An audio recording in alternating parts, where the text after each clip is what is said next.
Hey, Rick Sayes here. Welcome to another episode of the Outdoor Biz Podcast, where I hope to provide entertaining conversations with retailers, brand managers, athletes, executives, and others in the outdoor biz to get their stories, tips, strategies, productivity tricks, and ideas that you can apply and take your career or business to the next level.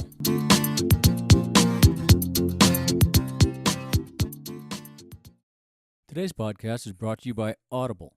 I've used Audible for many years now. I'm on the road a lot, and Audible allows me to enjoy the great books I discover or are recommended by friends. Get a free audiobook download and 30-day free trial at www.audibletrial.com/theoutdoorbizpodcast. There are over 180,000 titles to choose from for your iPhone, Android, Kindle, or MP3 player. Start your 30-day free trial with Audible today.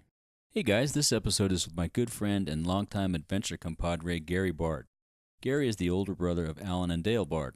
Alan was a great climber and even better on skis, pioneering the Red Line route in the Eastern Sierra. Dale was one of the finest boulderers and climbers in the Camp 4 heydays in Yosemite. Gary has a unique career in the outdoor biz. His day job was in the Berkeley Fire Department, and he ultimately retired as deputy chief. He spent time in retail with REI, Marmot, and Berkeley, and was a tech rep for Ortovox for many years. He has many expeditions in the adventure travel world as well, including safaris, skiing in Norway, and a circumnavigation of Ellesmere Island. Many of you know the Bard boys as great storytellers, and Gary does not disappoint in this chat. Enjoy. Welcome to the show, Gary. Thank you very much. Glad to be here. Great to have you on. So let's start with the question I ask everybody. What was your first exposure to the outdoors? Oh, trout fishing with my dad. Nice. Every year. As soon as school got out, we took off for 2 weeks of camping, going after trout. A family vacation kind of thing? Yeah. Nice. I mean, it was full family vacation. Three boys and mom and dad. Yep, awesome. And was that the typical school's out summer, or was it? It was the day school got out. We loaded the station wagon, put the one-wheel trailer behind the station wagon, and off we went. And where'd you go? Everywhere. Some of the most memorable ones, Lake Almanor. We went to a couple lakes up in Oregon.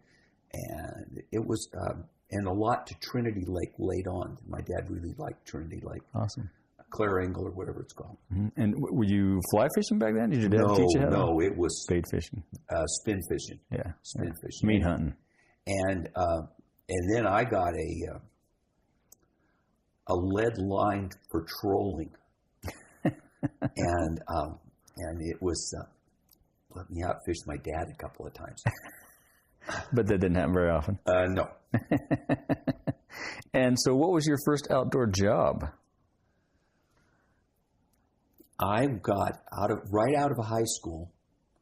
I had worked at Capwell's selling in the toy department. And Capwell's, it's a department store in Oakland, California. It's not there anymore. Yep. Like a Macy's. Okay. And I worked in the toy department, and the guy that was my boss said, would you like to come to work in Yosemite? I work at Yosemite Glacier Point Lodge, and we could use your help. And so matter of fact, he wanted me there, and you know how the last week of being a senior is, there's nothing really going on. Right. So I left and didn't graduate from my class. Never stood up. Really? You graduated? I graduated. Yeah, but didn't walk with the class. I didn't walk with the class. I was the day of graduation. I was bussing tables. Wow, interesting. Yeah. And what else did you do while you were in Yosemite? Oh, hiked a lot. And so it was I'm away from home for the first time. I'm with college. Everybody else had at least a year of college. I'm with these college kids, and I'm at Glacier Point. I'm looking. My room looked out at Half Dome, and it was it was great. And so you got 1 day off a week, and they gave you room and board. Yeah. And every opportunity I went hiking. And isn't there a story about you were a little entrepreneurial in your days in the park there? Yes, there was that. Yeah, I hope nobody's listening. You may not want to record that because they're going to hit you up for unpaid, So it goes like this. Glacier Point, the Glacier Point Hotel is about 30 miles out this road from Highway 41. and where the last gas station is. And people were always coming up. Later on, I graduated from bussing tables to working at a little snack bar that they had outside. And people would come up to me and say, where can we get gas here? And I'd go, 31 miles at the gas station. They go, I don't know. And the third time somebody asked that, I thought, I think there's something to be done here. So I went out and bought some 5-gallon cans. And, gasoline in those days was, 20 cents, 25 cents a gallon. So I'd fill up the cans, and then I'd sell them 5 gallons of gas for $5. Nice. And a little mad money. Yeah. Well, I was making a whole $1.05 an hour. And were you telling? Was that when you did the Firefall? Weren't you one of the Firefall guys? No one probably remembers this, but the Yosemite had this desire. Everybody comes there for the waterfalls. There's Yosemite Falls and Bridal Veil in Nevada and Vernal Falls. And so somebody had an idea I'm not sure, in the 20s maybe, that they would take this pile. Turns out it was 1 cubic yard of red fir bark, and they would set it on fire up at Glacier Point, right above Curry Village. And then at 9 o'clock at night, there would be this yelling back and forth, "Hello, Glacier Point," from the valley. "Hello, Camp Curry." And then they would yell, "Let the fire fall." And you had this long-handled tool with a big, like a solid rake, but with a much longer handle. And you'd slowly push it. It'd be a hell of a long handle. Yeah. The safety advice on doing this was wear a long sleeve shirt. No asbestos jackets. No safety line, no nothing. Wear a long sleeve shirt, kid. Nice. And how did you get to do that very often? Well, yeah, I was sort of the deputy alternate firefall pusher. And so there was one guy who was actually hired to do it, and he'd get a day off or a couple of days off, and then one or the other of us would do it. So I probably pushed it 6 or 8 times in the summer. Very cool. Yeah, and now that does not go on any longer. I mean, no. So it didn't really fall to the valley floor. These embers burned, and the embers fell, and they only fell 1,000 feet down to this big ledge. And somewhere I think I was gone. I was in the military at that point, but like 66, 67, somebody realized this was an environmental disaster, and they knocked it off. Right. Yeah, so they retired the job. Right. And then after that, you joined the military, right? You were joined the Army. You were a Ranger in the Army? Well, not quite a Ranger. The Ranger school is 3 parts. I finished the first 2 parts, and the last evening of the second part, I ran off a cliff and broke my leg. Oh, man. And so, but I got, I got through the mountaineering part, which greatly affected what I went on to do, because we had a whole week of rock climbing. Well, you must have some great skills. I mean, not only rock climbing, but all the and land navigation skills. Medical skills. Ranger school is a lot about compass work. Yeah. And so... and you came, and then you came back to the U.S., you were early 20s. Is that when you started working at places like REI and part-time tuning skis, or was that later? Yeah, well, it took a while. I came back. I was in the military for 3 years and went to jump school at Fort Bragg or Fort Benning. Then went back, and then I went to Vietnam with the 173rd Airborne Brigade out of Okinawa. And I came back, and then I went to Ranger school. And then because of my broken leg, they told me I couldn't jump anymore. And, to a 22-year-old kid who had over 40 parachute jumps, the lowest form of life on earth was someone who didn't parachute jump. And so I said, "Heck with you," I got out. And then I just had a whole series of pretty regular kind of jobs. I worked in my dad's bowling. My dad managed a bowling alley, and I worked there for a little bit in Berkeley. And that was Berkeley at its heyday. Yeah, there was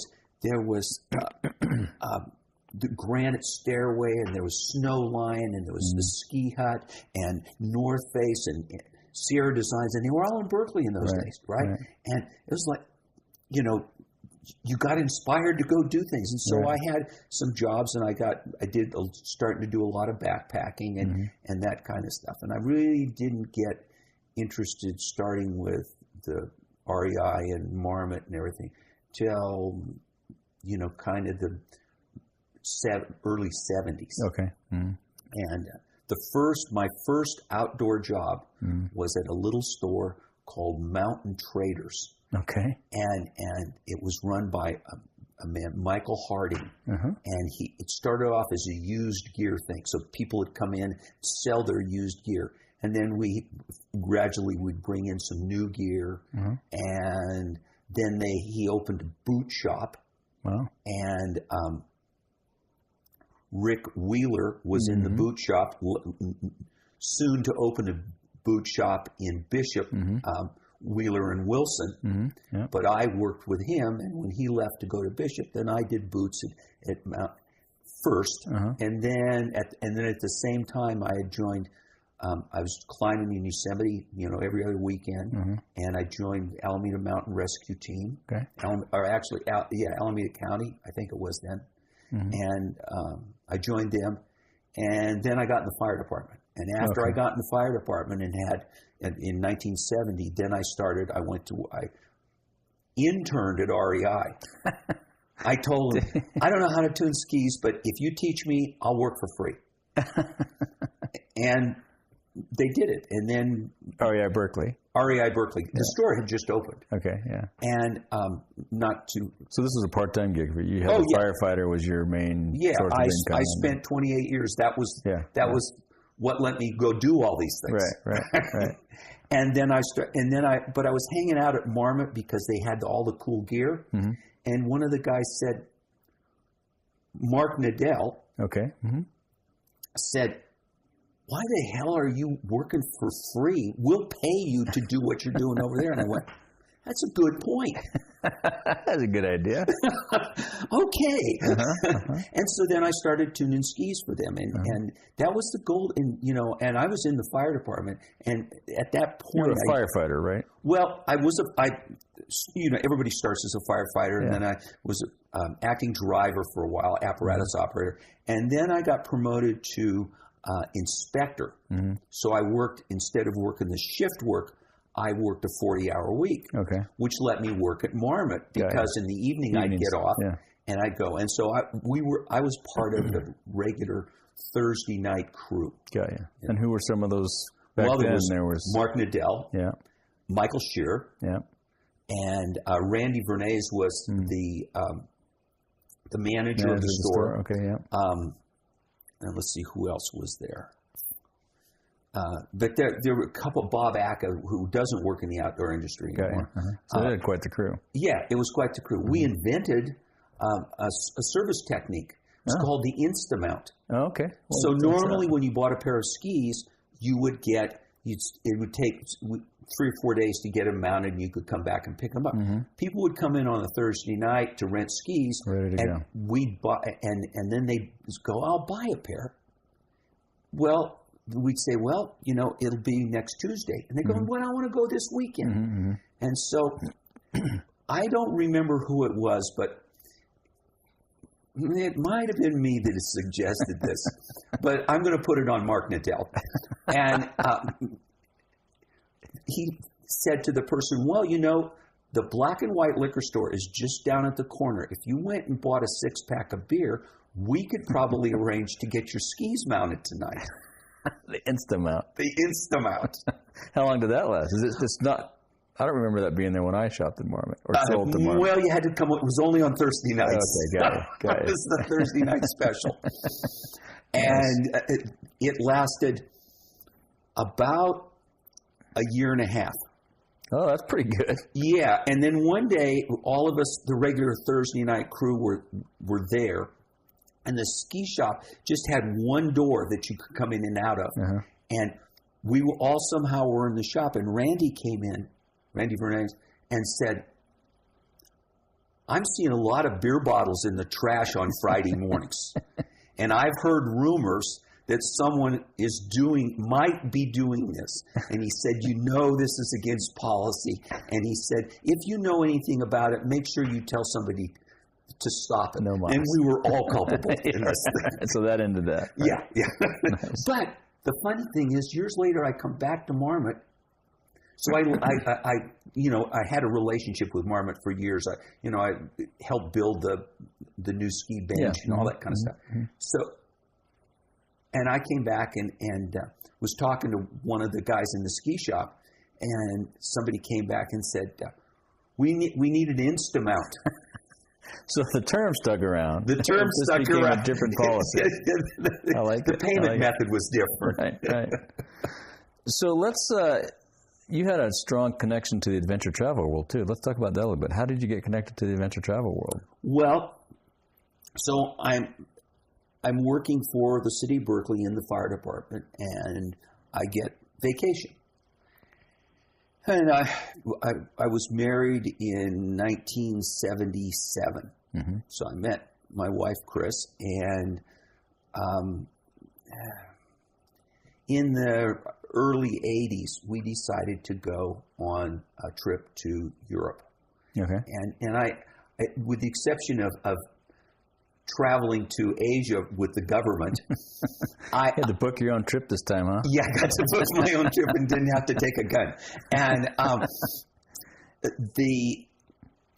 we both discovered that we love traveling and going places.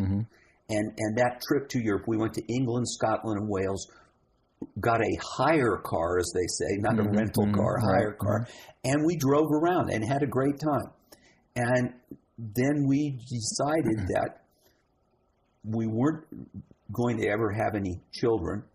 And so, and both of us were working. She worked as a teacher in Alameda, and I was working in Berkeley. So travel time galore. Yeah, that was it. Yeah. And as Chris was heard to say one time, to heck with it. We don't have to send any kids to college. Spend it. Spend it. And so we did. Nice. And so what did you go to Europe to do? We just went to England, Scotland, and Wales because it was some place that Chris had always wanted to go to. And she loves the hierarchy of the monarchy in England. So that was more of a travel sightseeing. Yeah. So the next one, we sort of jumped into to a trip with Mountain Travel in the days before it was Mountain Travel Sobek. Okay. And we booked a trip to Peru. And for those listeners that don't know, Mountain Travel Sobek used to be two companies, Mountain Travel one, Sobek the other. And they merged in late 80s? Late 80s, I think. Yeah. Okay, yeah. And, well, originally, Sobek was part of Oars. Oh, right. And then Sobek split off of Oars and left Oars in Angels Camp and tried it on their own, and then they went and worked with Mountain Travel. Right. So we went to Peru. So we flew to Lima, then we flew out on our own and spent a week in Bolivia, came back and went on the trip. And the highlight of the trip, it was, a day or two, a couple of days in Lima, a few days in Cuzco, and then a 4-day trek over the Inca Trail to Machu Picchu. And then the train back to Cuzco and out to the jungle for 4 or 5 nights in the jungle. So that was the trip. So we get there, we do everything. There was a little whitewater rafting on the Urubamba River. And so we did that, and we started on the trek. And I'd been climbing, and there's an icon from Berkeley who I knew, Al Steck. His daughter, somebody that I had. Sarah Steck still lives in Bishop? Yes, she does now. Yep. She was living in Berkeley at the time. I knew her, and it turned out she was the area manager for Mountain Travel. Okay. Because her dad was one of the founders. Right. With Leo LeBon. And so we started on the trek, and she knew I was in the fire department, and she knew that I had worked occasionally with the Palisades School of Mountaineering in their mountain medicine classes and so on, and we've seen each other at those. So there was no real doctor on the trip, so she came to me and said, "I'd like you to be the trip doctor."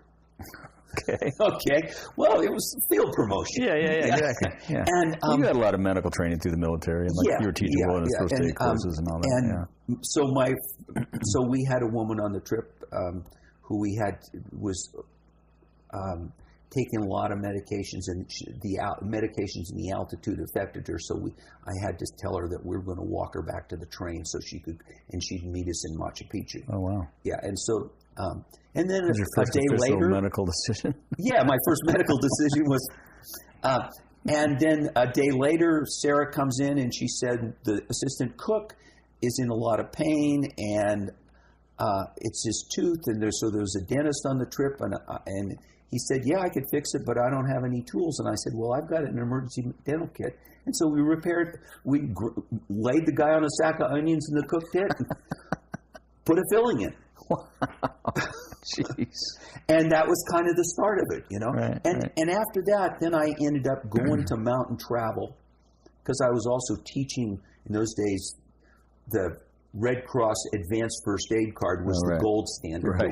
There were no, EMTs, first responder stuff, and emergency first responder, that kind of stuff.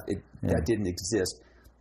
So I was doing CPR classes at Mountain Travel, and it sort of grew from there. Mm-hmm, mm-hmm. And then you were, let's see, so you also went to the Zambezi. You did some stuff. Yeah, around... I did a bunch of several different things. Mm-hmm. The next, I did a lot of other trips, with people, not where I was guiding per se, but I went on the trips. Bruce Kleppinger, Ibex Expeditions. Ibex Expeditions. I get confused here which ones I did first and second, but we did an exploratory right after they opened the northern part of India for the first time. Oh, cool. And we did a 5-week exploratory trip on the Barashigri Glacier, looking for a trekking route, and of course the height of the glaciers had so decreased we couldn't get through. But I saw a snow leopard. Oh, cool! Nice. Didn't you end up as trip leader on an AHF adventure or something near the Everest Base Camp area? Yeah. What happened? The American Himalayan Foundation does a lot of work there, and so right after Alan died,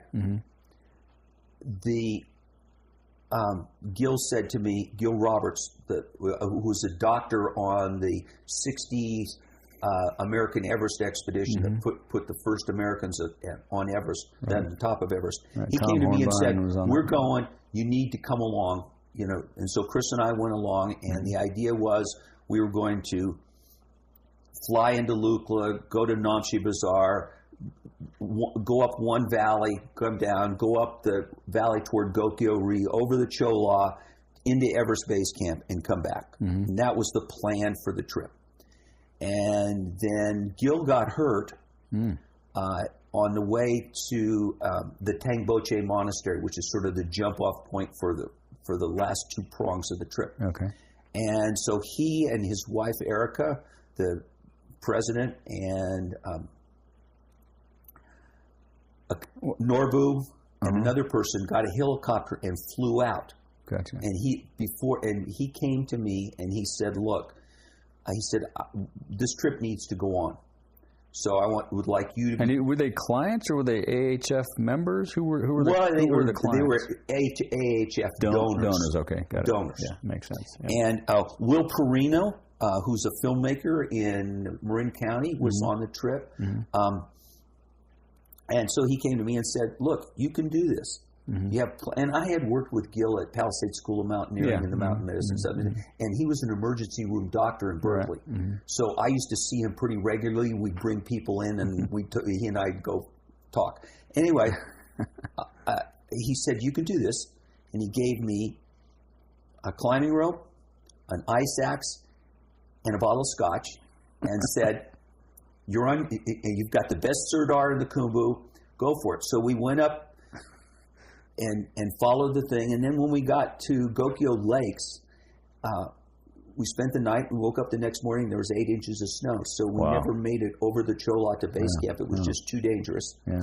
and we went back down, but everything worked out okay, and it was a little bit, I felt like a little bit like I was standing on the edge of the cliff the first day or two. Yeah. Yeah, but thank God it snowed. You dodged a bullet. You didn't have to go over. You could come back the way you came. Well, we actually took a different route back. Oh, okay. On the way down, when one of the yaks slipped on a snow-covered bridge and went into the stream, we all had to get ropes on it to pull it back out again. Yeah. That was one of those things where I was glad I was with a big group of people. Yeah, gotcha. So that trip didn't get aborted, but they just had a different trip. Yeah, it was different. Right, yeah. And everybody had a great time. Yeah.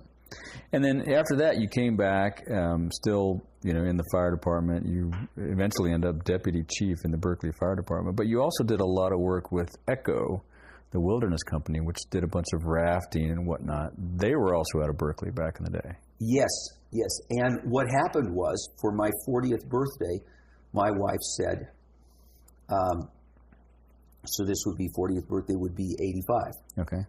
In 1985, she said, what do you want to do for your birthday? Do you want to go back to South America and climb a mountain, go to Nepal? What do you want to do? And I said, I'd been on, I think, 3 rafting trips at that point in my entire life. Okay. Right?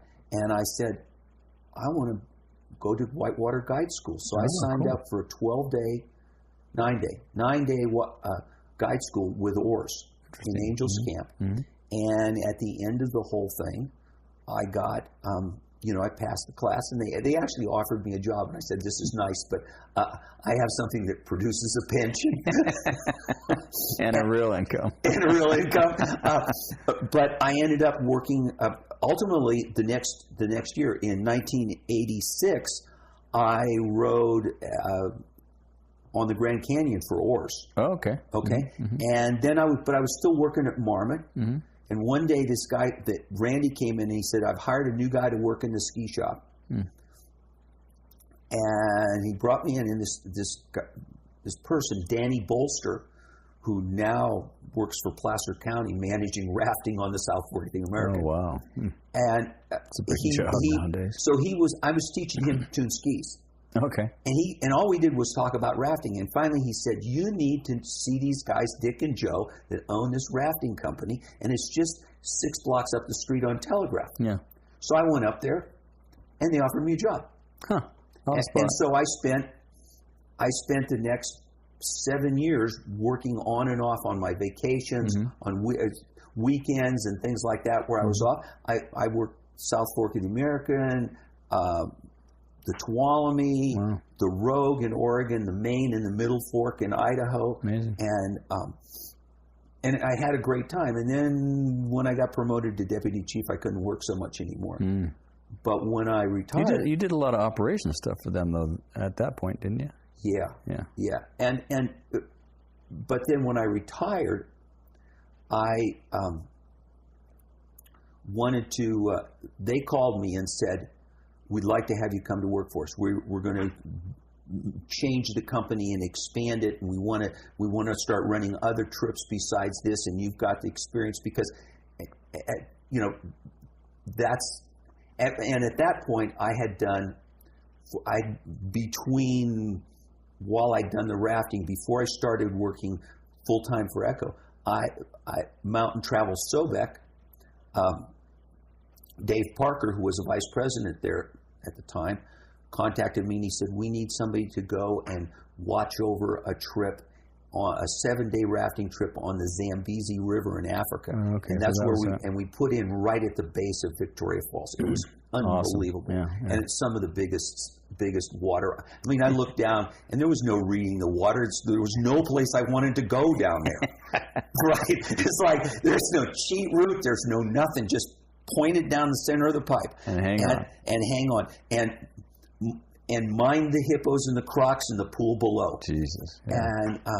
But it was a great experience, and they got what they wanted. They wanted somebody to work with this outfitter to make sure that the quality of the trip, the experience for for their customers was right. You know, nobody dumping garbage and leaving dirty campsites and, all that, good sanitary conditions for the cooking crew and all that. That was, so I did that. Keep an eye on straight. So then I went to work for Echo. And a greatly failed plan. So Dick and Joe outlined all these things they want me to do. And they said, well, what title do you want? This is after you retired from the fire department. I'm done with the fire department. I'm there in April. This is now January 1st. Gotcha. They got a whole new business. Whole new world. You're going to help mold that new business. Right. Okay. And they outline all these things they want me to do. Mm-hmm. And I said they said, do you want to be a vice president? And I said, no. I said, given the scope of everything, I think that the term General Operations Director would be appropriate. And Dick Linford said, yeah, I like that. Okay. So conversation goes on. About 2 minutes later, Joe, who was the inside guy, very serious, nice guy, he looks at me and goes, Gary, he said, I don't think that we can let you be the General Operations Director. I said, why not? He said, because the initials to that are G-O-D. And I said, oh, he's a Sharpie. Yeah, and I looked at him. I said, yes, I know that, Joe. Well, that didn't happen. No, it was. I came that close to getting it on a business card. Dang it! And you did that for what? I did that for years? about 4 years. Okay, 4 years. Yeah, good. Yeah, and then now I moved on to other things. Yeah, that's awesome. So, do you have any suggestions? So you had a full-time job, right? Right. Obviously, as a firefighter in the fire department. But before that, you were in the military. So you have an interesting path to a very, I don't know if it was lucrative, but very renowned outdoor adventure travel career. Do you have any advice for someone who wants to get into the adventure travel outdoor biz or grow? Maybe they're in the biz, they want to grow their career? Well, I have always been somebody who doesn't hesitate when it comes to doing things I know nothing about. I'm going to let that one lie. No, seriously, I got offered a job with Pitney Bowes when I got out of the military, repairing mailing machines. Mm-hmm. Right? I didn't even know what a mailing machine was, and I took the job, and it was a lot of fun, and I had a great time. Learned a lot. You're always learning. Yeah. Yeah. That makes sense. I like it. And so all that sort of combined outdoor experience, so there was that, and I had some great opportunities. There's no question about it. Mm-hmm. I mean, some of the things I did were directly related to the fact that I had time off and some money to spend and things like that. And you had skills. I mean, you had great skills from the military, growing up in the Bard family. Your dad taught all you Bard boys, Alan and Dale. Oh. I mean, you guys could do anything, fix anything. You guys are all amazing. My dad's photography, fly fishing, rock climbing, skiing, whatever it is. Yeah. You guys are. Yeah, well, and I came back when I came back from the military. First thing I did was take my Alan and Dale rock climbing at Indian Rock Park. So, and third time I took them, they were better than I was. Yeah. So how do you? What's the advice for people to? It is take the sort of have a goal. This is what I'd like to do, and then work toward it. I mean, it wasn't like I sat in a room and didn't do anything when I wasn't doing it. I was reading stuff about explorers, and I was I still am. Yeah. And reading stuff about explorers and talking to people and learning from things they did and it just kept building and building. It's like a giant sponge. Take it all in. And then every once in a while you get to use some of it. Yeah, that's awesome. It's a little like a lot of, especially the skill part of it, dealing with people. Yeah. Right. The day that in Peru that I had to tell the woman that she was going to have to go back on the train, she did it and she wasn't upset about it, but I will tell you that I could have handled it a lot better. Okay? And you were still, that was early in your career, right? Yeah. Well, in the fire service, we had a goal, and that is never make the same mistake twice. That's a great goal in life. Yeah, and so those are the kind of things. And once I realized the fun of it, then I started thinking about and reading things about, how to teach things and how to some of these things, and some of the leadership stuff came from the military, and B, being in the fire service and having to be in charge of things, right? And you learn things about that. Yeah. Awesome. Step forward.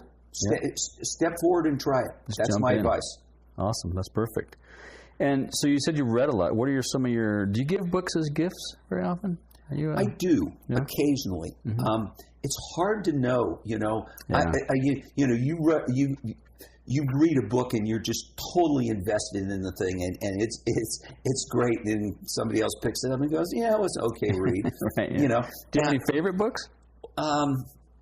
Well, the one I just finished has nothing to do with the outdoor. It's what is it? It's by Ed Asner. Oh, okay. The Ed Asner book, The Grumpy Historian. Oh, okay. Okay, I just finished it. It awesome. is a terrific read. Oh, we'll link to that in the show notes. Yeah, cool. And the one I just started is actually a very old book. It was written in the early mid-1930s, and it was Admiral. It's called Alone, and it's written by Admiral Byrd, who spent a winter alone at the South Pole. Wow, that's got to be pretty fascinating. Yeah. I have a signed copy. Do you? Very yes. cool. Nice.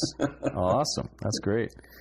And so, just to be clear here, folks, I'm speaking with Inspector Gadget, as he's known amongst our buddies. He can fix anything with anything. He doesn't necessarily need dental tools to replace the filling in your teeth.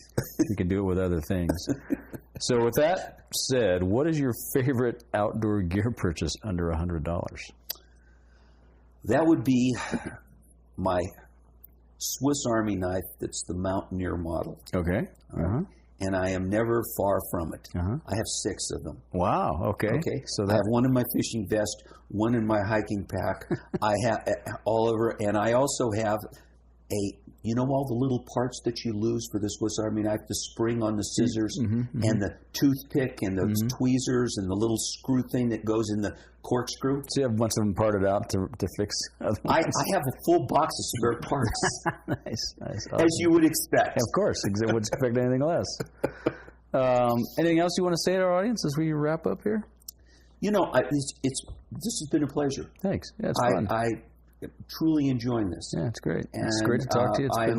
I hope it gets people out there and thinking about stuff. Thanks. And how to travel, and by all means, travel safely and try not to leave an imprint. There you go. And how can people reach out to you if they want to chat with you?